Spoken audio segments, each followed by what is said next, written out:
Hello, bachcho. Let's read the question. Question says using equation of energy, the specific heat in joule per kg per Kelvin of aluminium at room temperature can be estimated to be atomic weight of aluminium is equals to 27.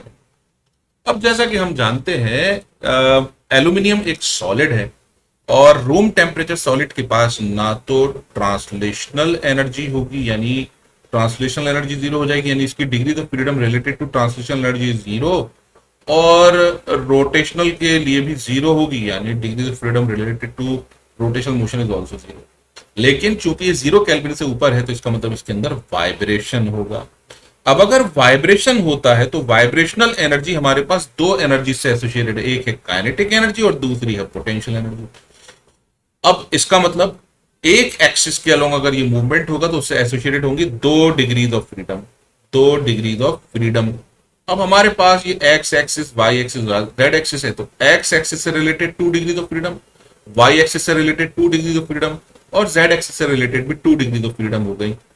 यानी हमारे पास total degrees of freedom हो जाएंगी related to vibration is equal to 6। तो 6 degrees of freedom होंगी related to vibration. अब हर degree of freedom के लिए according to law of equipartition अगर एक मॉलिक्यूल है तो उसकी एनर्जी होती है 1/2 के पी यानी बोल्ट्जमैन कांस्टेंट इनटू टी। ये सिर्फ एक मॉलिक्यूल के लिए यानी वन मॉलिक्यूल। अब हमें मालूम है के बी इज इक्वल टू होता है आर अपॉन एवोगैड्रोस नंबर। तो अगर हमारे पास 1 मोल ऑफ मॉलिक्यूल होगा तो यू हो जाएगा 1/2 के बी को हम लिख सकते हैं आर अपॉन यानी अगर 1 मोल होगा तो 1 मोल के लिए ये हो जाएगा N A into K B into T for 1 mole. अब N A into K B क्या हो जाएगा, ये हो जाएगा आर, तो it is equal to 1/2 R into T. और for N moles it is equal to 1/2 N R T. ठीक है जी।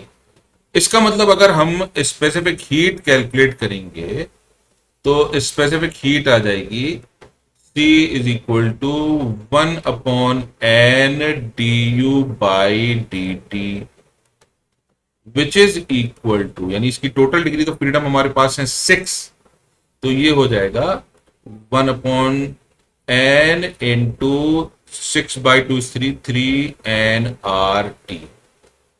इसका differentiation with respect to temperature, तो n से n कैंसिल सॉल्व होकर ये आ जाएगा 3 इंटू आर। यानी हमारे पास केवल 1 मोल के लिए जो आएगा वो आएगा 3 into 8.3 which is equal to 24.9 joule per mole पर केल्विन। ऑलराइट।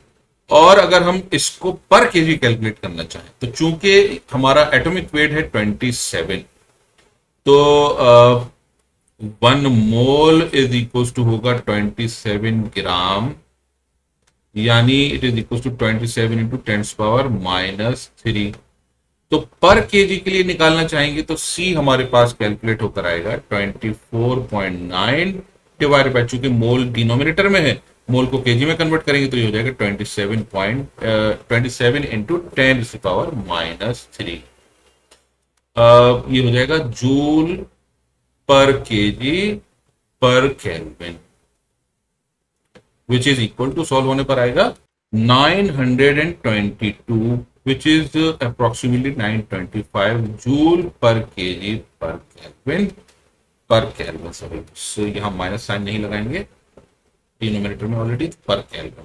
तो हमारा आंसर हो जाएगा 4। I hope you understood this solution. Thank you.